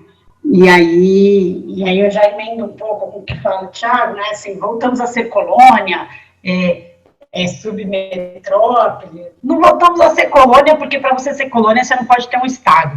Tá? Então eu discordo. E eu acho também que não dá para avaliar a inserção internacional do país apenas pelo comércio internacional. Né? O neoliberalismo sempre nos exige olhar para a questão dos investimentos, de compras governamentais, qual é o papel que o Estado vai ter em relação a isso. Eu acho que olhar para a questão da periferia e economia é muito uma lógica circulacionista, que não nos permite olhar para as relações políticas e ideológicas. Acho que é mais complexo, sabe? Eu prefiro aí o termo de uma novíssima dependência, né? Que é bastante regressiva, em relação à nova dependência, que a gente atraía investimento externo direto para novas plantas, por exemplo, nos anos 50, 60 e até 70, e e vamos aí processo que também que tem, né, um processo forte de desindustrialização e que vai tendo aí outros impactos, né, mas sobretudo os impactos sobre também as propriedades estatais, ou seja, também a desestatização, né, as privatizações que eu acho que são muito setores estratégicos. E aí eu acho que a grande mudança é na questão do petróleo, que mexe com compras governamentais, que mexe com recurso estratégico, com aquilo que poderia ser distribuído no Brasil. Então, em 2016, é isso que vai ter aí uma grande alteração. A possibilidade do Brasil ser a chamada nação ou economia emergente, ela, na verdade, era a possibilidade de se tornar um Estado com mais poder no sistema internacional, a partir, então, do fortalecimento da sua burguesia interna, mas do fortalecimento um setor estratégico e dinâmico que é o petróleo, né? E é isso que se altera. Acho que esse é um elemento importante. E aí, dando aí as questões de Estado, assim, a ideia do desenvolvimento desigual é muito importante, eu concordo com você, né, que há, né, disfunções e questões, não sei se são relações tipicamente tais, mas com certeza permanências dos resquícios dos antigos modos de produção que vão permanecendo, vão se criando outras formas ainda mais brutais, né, gera também, ou ele não agrega um certo setor, permanecem nas periferias massas marginais, né, ou setores que nunca vão ser integrados a processo que eu não acho qualidade, mas da coexistências, né, de relações sociais de produção, são realizadas pelo capitalismo hoje mundialmente, mas que vão tendo essas reminiscências de outras formas. Né, acho que o processo de realização, ele traz esse processo mesmo de emprego, de uma criação de uma marginal na periferia, que vai levando outros esses setores a, digamos assim, a de vida ainda mais pauperizadas, né, e traduções serem mais agudas. Então, acho que esse é um processo. Quando a gente está chamando a atenção para isso, não quer dizer que nós vamos caminhar para uma economia digitalizada e tudo bem. O que é que vai significar isso para a periferia? O que é que o desemprego em massa vai significar? Né? Acho que esse é o temor. Talvez o Jorge não explicitou, mas acho que é nesse elemento que estamos falando, né?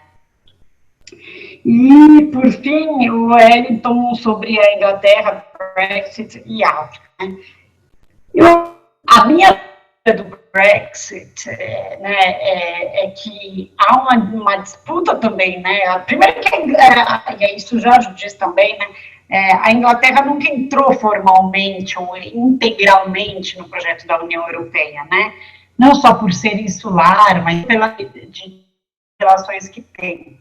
Acho que mantém uma aliança mais forte ainda com os Estados Unidos, do ponto de vista político e militar, né? E vai ficar claro que ali, naquele momento, ela é interessada em se subordinar a um projeto que é um projeto com hegemonia alemã, né? O projeto da União Europeia. Então, a saída é ela conseguir ganhar mais autonomia. Acho que tem um conflito aqui de classes, de extrações de classes que vai se colocando também, né, do Brexit. Então, acho que são esses alguns dos elementos ali que se colocam.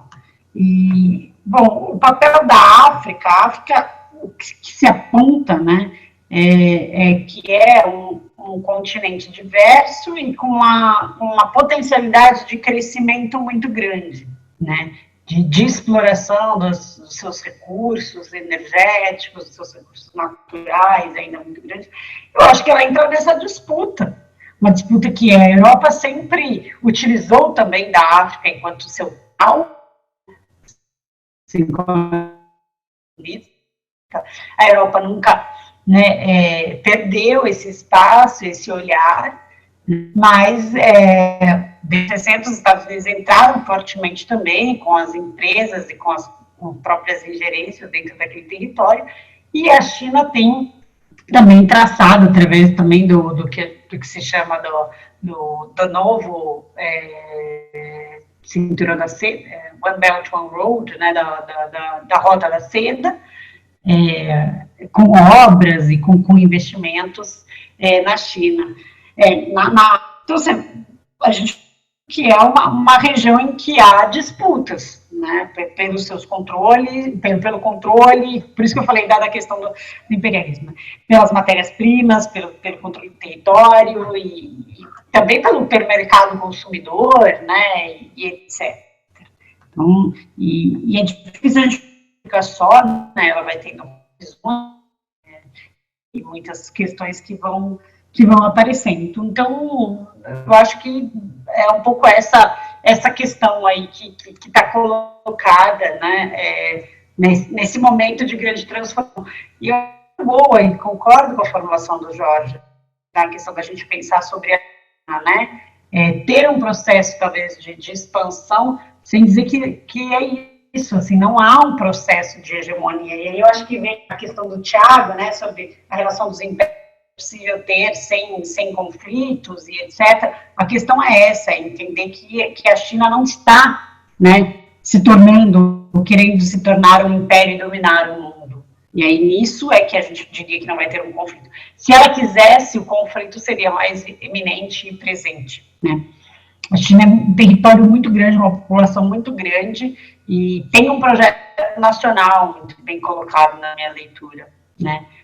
Então, na verdade, esse processo mesmo agora digamos, de um comércio internacional mais forte, né, e de um processo que se coloca mais ao exterior, ele é levado de contradições e ele tende a ter um momento de refluxo para que faça parte ainda do seu processo ali interno de redistribuição e de como é que o processo de transição vai caminhar. Não sei se o Jorge concorda exatamente com essa formulação, mas conto de que não há, né, uma estratégia de domínio, né? Eu acho que é disso que a gente tem que falar, porque começa falando nacional, conseguimos nos localizar. Exatamente. E por que eu estou interessado em falar isso? Porque quando a gente está também internamente, é pensar isso, assim, entre os de cima, a gente está falando de um conflito blocado entre, olha, tem a burguesia e tem os trabalhadores, a gente vê, né, há um conflito entre o capital externo e o capital nacional no Brasil ou não, né, de que lado a gente vai se colocar dentro disso, como é que a gente aproveita dessas contradições, e no cenário internacional é igual, e a gente e no que é que ela pode ou não pode beneficiar, onde há vácuos, onde há, né, contradições que são mais importantes de se explorar e etc. Então, minha atenção a gente conseguir olhar, né, para esse tipo de questão quando está falando, por que interessa falar do imperialismo, a visão do Lenin, entender que há muitos imperialistas, né, ou conflitos entre as nações, eu acho que é isso que a gente está falando. Né, olhar para esse cenário, para essas questões. Não é necessariamente a guerra está, né, premente ou não está premente, ela está presente tal como a luta de classes, né, assim, os conflitos locados. E aí o que Lenin sempre falava, os conflitos colocados mais a questão da nação oprimida, da necessidade de pensar a questão nacional, de pensar a forma de sair dessa situação é que ela se coloca. Então, acho que é aqui que nasce a nossa importância, a importância de pensar a partir dessa contradição. O que é que para um projeto de desenvolvimento brasileiro com democracia, com soberania, é importante a gente entender, né, essas contradições que a gente se colocaria a partir disso. Bom, falei demais, vou passar para o Jorge. Legal, vai lá, professor. Bom, realmente as perguntas eram muito boas, então dá vontade de voltar, que não tem a menor condição de falar muita coisa em 10 minutos, mas eu vou só rapidinho, assim, é claro, eu exagerei, evidentemente, no argumento, eu deixei várias coisas de lado, né? É claro que uma nova fase de expansão do capitalismo, ele precisa do que eu enfatizei, né? Uma possibilidade de gerar novas formas de valor a partir de uma transformação tecnológica. Isso existe, isso está acontecendo, isso vai acontecer. Mas isso não é suficiente. né, você precisa também garantir a estabilidade social, né? Em cada fase, né, da expansão do capitalismo, você tem uma forma, né? O que você vai fazer, como que você vai fazer que as bilhões de pessoas aceitem essas formas de dominação, né? E não precisa ser igual no todo mundo ao mesmo tempo. Você pode ter a forma bonzinha para os europeus, ao mesmo tempo que você apoia a ditadura militar na América Latina, como foi na década de 60, né? Mas agora, então, essa questão está colocada, né? Não é à toa. Se vocês leem as coisas que se discutem em Davos, né, você vai ver, eles discutem não é só a questão de sustentabilidade, eles discutem a renda mínima, né, formas de você garantir uma certa coesão social. Claro que o tempo todo tem o medo, o capitalismo tem medo de uma revolta, e muito bem falado que os investimentos militares, eles têm esse aspecto de disciplinação, disciplinar, né, também, né, inclusive a própria ameaça de guerra, né, o próprio nacionalismo, né, em torno dessas disputas, ele também serve como uma forma de disciplinar. Então, isso está colocado. Talvez isso seja uma questão central, né? Mas, sem dúvida, já um pouco falando da posição do Brasil, dos outros países, como eu falei, o que está acontecendo é essa enorme diferenciação, em cima das desigualdades existentes, um hiato muito grande, porque aqui, não só no Brasil, não há projeto, não há esses fundos trilionários de recuperação, não é para ter. Aqui, o Paulo Guedes fala como se a gente estivesse ainda na década de 90, como se estivesse em plena construção da globalização neoliberal, sem nenhuma defesa da indústria nacional, falando desde já que precisa diminuir o déficit e a dívida. Isso gera um clima explosivo, né? Enfim, mas o que vai acontecer depois que você termina então essas ideias do Paulo Guedes e companhia, que são compartilhadas por toda a elite brasileira, classe média alta, todas aquelas que batem no Bolsonaro, a Globo, o tal do Centrão, não sei porque chamam de Centrão, mas tudo bem, para mim centro-direita, todos eles batem no Bolsonaro, mas eles fecham com Paulo Guedes nessa visão que o Brasil não vai participar desse negócio do nacionalismo econômico, da intervenção do Estado, de aceitar dívida pública, etc., etc. Então, aqui, e esse é um pouco o destino, de muitos países na periferia, vai se acentuar muito, e a periferia se torna, não sei se a palavra colonial, neocolonial, não importa, mas são territórios de disputa pelas várias hegemonias, ou pelas várias potências.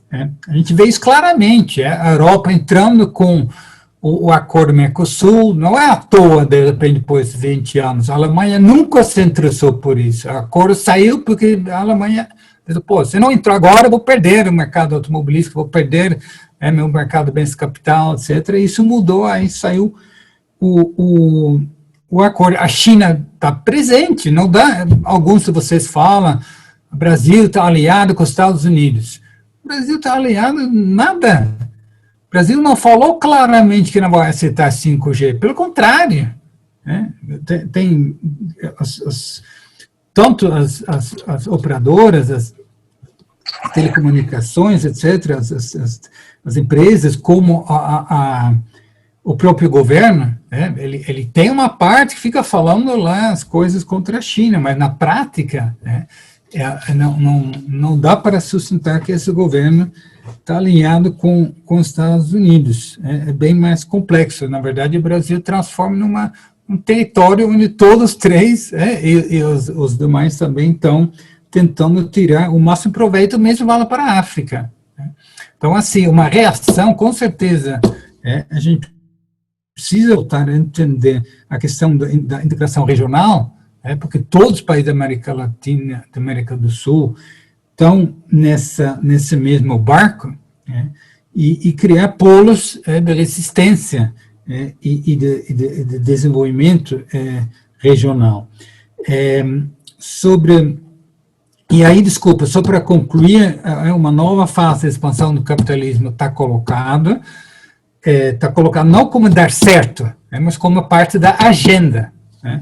As tecnologias estão aí, os investimentos estão aí, o Estado participando junto com as empresas, investimentos trilionários, um discurso completamente diferente, é uma mudança narrativa, que a partir da pandemia, mas isso consolidando como uma nova referência, e junta-se a isso não só a questão da estabilidade social, sempre o risco das revoltas, de não aceitação das massas, mas também a questão da sustentabilidade ambiental. Eu não falei disso porque eu achei que ia surgir nas perguntas, não surgiu, mas deveria ter surgido, exatamente porque esse famoso Green Deal, quando a gente falou do novo plano Marshall, esses acordos, está embutido, porque é o quê? É tecnologia, é autonomia.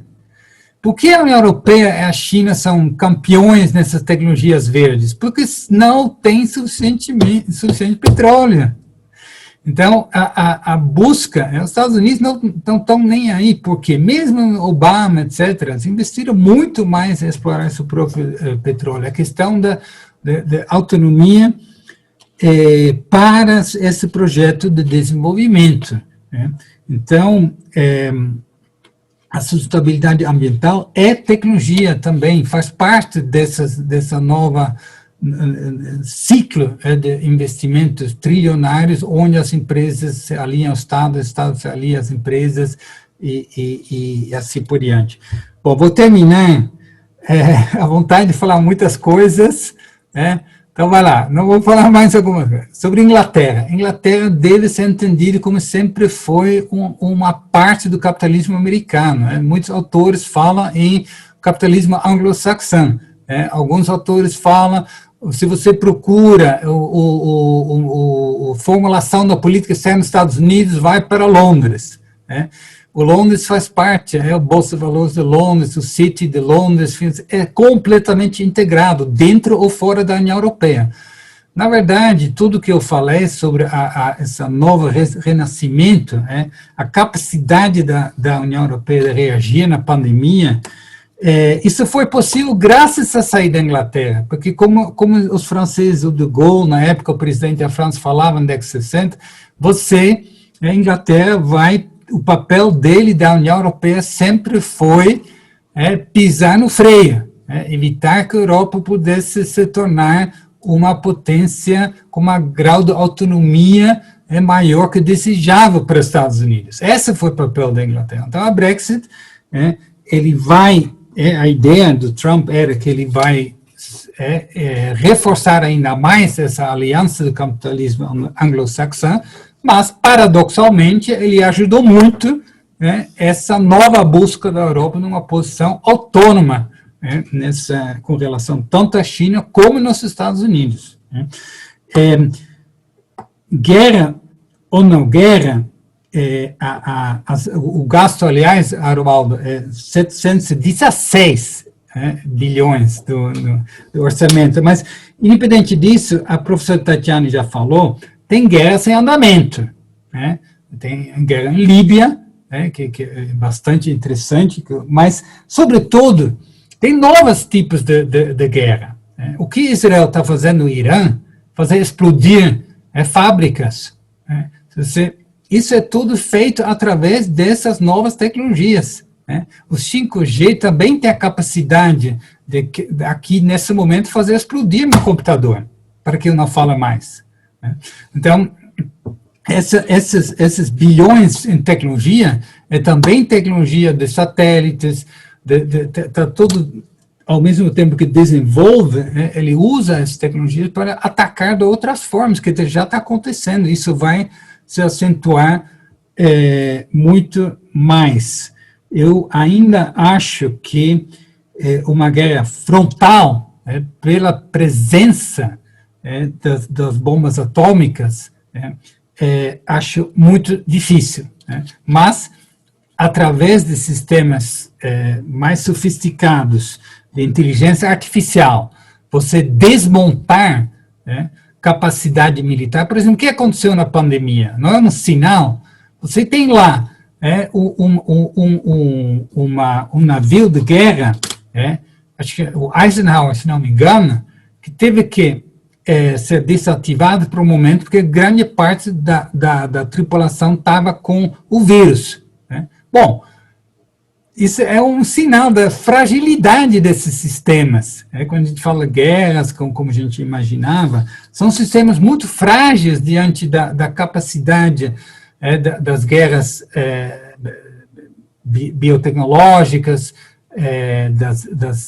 da capacidade de você hackear, etc. Isso vai aumentar muito. Bom, então vou parar por aqui. Eu acho que a gente deveria, talvez, em outro momento, vocês tinham tantas questões tão interessantes, a gente voltar a aprofundar algumas questões que talvez vocês, numa dinâmica que vocês mesmos elaboram mais algumas questões, porque é bom também para a gente refletir. Eu gostei muito, porque tive várias ideias também de como, enfim, é isso, a gente fala, escuta e a gente vai entendendo melhor, sempre no intuito de poder reagir, Arwaldo? A ideia, ao final, é essa, da gente ter uma ideia por onde está o poder e por onde a gente precisa resistir. Obrigado. Sim. Legal, professor. Obrigadão. Então, agradecer aqui ao professor Giorgio, professora Tatiana, agradecer muito a disposição para estar falando conosco hoje, se disponibilizar a participar desse ciclo. Acho que fica a ideia do professor Giorgio, algumas questões levantadas, acho que carecem de um debate mais aprofundado. De repente, a gente pode ir pensando durante o ciclo, em alguns momentos, esse pessoal aqui, essa mesma turma, a gente fazer um diálogo, aí depende da disposição dos professores, caso toparem a gente ajustar um horário e um dia. Porque a ideia, quando a gente combinou aqui, é para não estender, para não ficar muito puxado, o pessoal saiu das atividades da fábrica, muita gente vai acordar amanhã às 4 horas da manhã, então, para a gente não estender muito e não afugentar o pessoal dos próximos debates. Então, quero agradecer todo mundo que participou, pedir para quem não deu uma boa noite ali no chatzinho, para a gente, depois eu vou gravar ele, para ser a nossa lista de presença, dar uma boa noite, dar um salve, e pedir para o professor Gabriel, se ele quiser dar um salve para encerrar aqui a atividade, ele dá um salve para a gente, e já fazer o convite para os próximos ciclos. O professor Gabriel está aí? Estou aqui, sim. Eu estou aqui com home office, eu estou com uns pequenos aqui, que de vez em quando eles invadem e fazem uma bagunça. Legal. Mas eu achei a discussão muito boa e proveitosa, e a gente vai ter uma sequência de outras cinco mesas.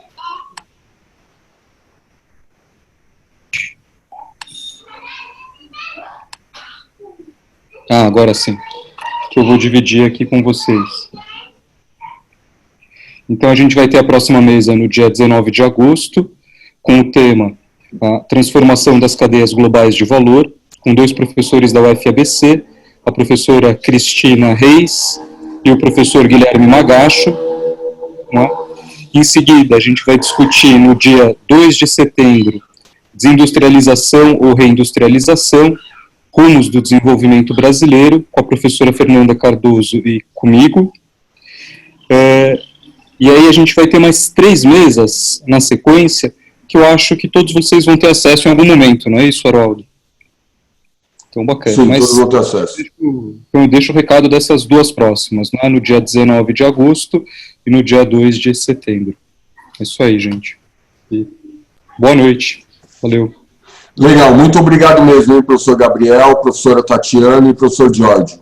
Muito obrigado e queremos contar sempre com vocês aí, né, para estar esclarecendo nossas dúvidas e nos ajudando a fazer algumas reflexões. E abração aí, pessoal. Muito obrigado. Falou, boa noite. Tchau, tchau, gente. Boa noite. Vocês, um abraço para muita gente. Boa noite a todos. Tchau, pessoal. Boa noite a todos aí. Pessoal. Boa noite a todos e todas. Abraço, Adalto. Parabéns. Boa noite aí a todos e todas. Boa noite a todos e todas. Boa noite, Aroaldo. Obrigada pelo convite. Foi muito bacana, viu? Aí, ó. Boa noite a Obrigada. todos e todas. Tchau, tchau. Boa noite. Boa noite a todos e todas. Valeu.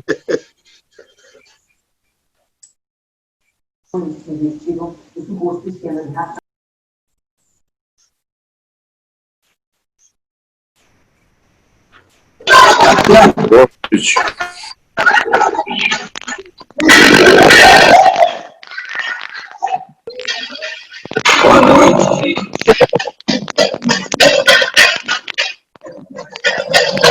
Ô, Luiz Paulo, você está cozinhando o que aí, Luiz Paulo? Aí sim.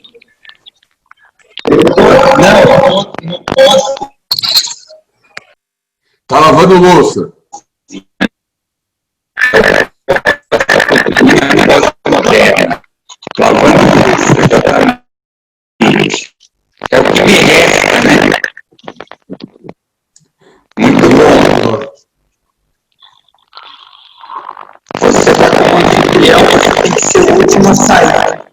Sim, eu tenho que ser o último a sair.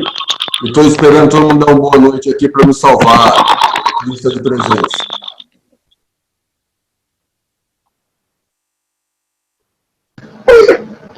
Boa noite aí, pessoal. Tudo bom aí? Obrigado pela oportunidade. Até a próxima. Falou, Yaya.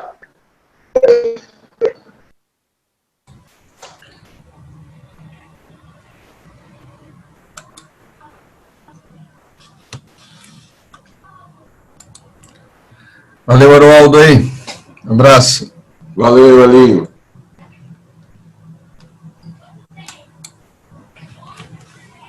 Ô, Arlindo, é você que só tá iPhone?